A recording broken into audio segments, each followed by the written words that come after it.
আসসালামু আলাইকুম বন্ধুরা, কেমন আছেন সবাই? আশা করি সবাই অনেক ভালো আছেন। সত্যের মৃত্যু নিয়ে নাটকটি এখন এমন এক মোড়ে এসে দাঁড়িয়েছে, একদিকে রক্তের সম্পর্ক আর অন্যদিকে সম্পত্তির লোভের লড়াই। ২৭তম পর্বে আমরা দেখলাম সালাউদ্দিন তার বাবাকে বাঁচানোর জন্য মরিয়া, কিন্তু ভাগ্যের পরিহাসে সে নিজের স্ত্রীর কাছে অপরাধী হয়ে যাচ্ছে।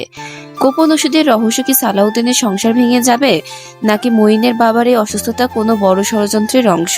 আজকের ভিডিওতে আমরা বিশ্লেষণ করব আগামী পর্বে কি ঘটতে চলেছে এবং কেন ১৪ই এপ্রিলের পর্বটি আপনারা মিস করা উচিত নয়। সালাউদ্দিনের সবচেয়ে বড় চ্যালেঞ্জ এখন আমেনাকে শান্ত করা। আমেনা ভাবছে সালাউদ্দিন আসিয়া নামের কারোর সাথে জড়িয়ে গেছে, কিন্তু আমরা জানি সালাউদ্দিন কেবল তার বাবাকে বাঁচানোর জন্য ফকির বাবার শর্ত মেনে গোপন ওষুধ আনছে। আগামী পর্বে দেখা যেতে পারে আমেনা রাগের মাথায় বাড়ি ছেড়ে চলে যাওয়ার সিদ্ধান্ত নিতে পারে। অন্যদিকে সালাউদ্দিন যদি ওষুধের কথা আমেনাকে বলে দেয়, তবে কি ফকির বাবার কথা মতো সেই ওষুধের গুণাগুণ নষ্ট হয়ে যাবে? সালাউদ্দিনের এই নীরবতা কি শেষ পর্যন্ত তার জীবনের কাল হয়ে দাঁড়াবে? গল্পের আসল খলনায়িকা হয়ে উঠেছেন মঈনের মা জায়েদা। তিনি কেবল সালাউদ্দিনকে বাড়ি থেকে তাড়াতেই ক্ষান্ত হননি, বরং অসুস্থ বাবার কানও বিষিয়ে দিচ্ছেন।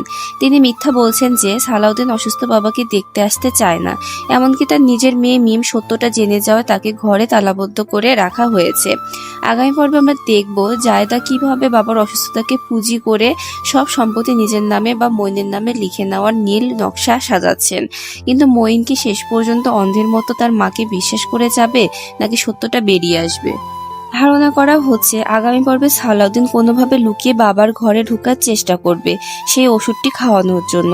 সেই সময় হয়তো মঈন বা জায়দার সাথে তার বড় কোনো সংঘাত হবে। মিম কি পারবে ঘর থেকে বেরিয়ে সালাউদ্দিনের এই নিঃস্বার্থ ত্যাগের কথা সবাইকে জানাতে, নাকি আমেনা জেদের কারণে সালাউদ্দিন মাঝপথে সব ছেড়ে দেবে?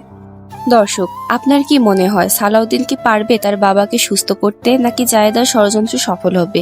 আপনাদের মতামত কমেন্ট বক্সে অবশ্যই জানান। মনে রাখবেন, সত্যের মৃত্যু নিয়ে নাটকের টানটান উত্তেজনার ২৮তম পর্বটি আপলোড করা হবে আগামী ১৪ই এপ্রিল রবিবার ঠিক দুপুর ২টায় ঈগল মিউজিকের অফিসিয়াল চ্যানেলে। চোখ রাখতে ভুলবেন না।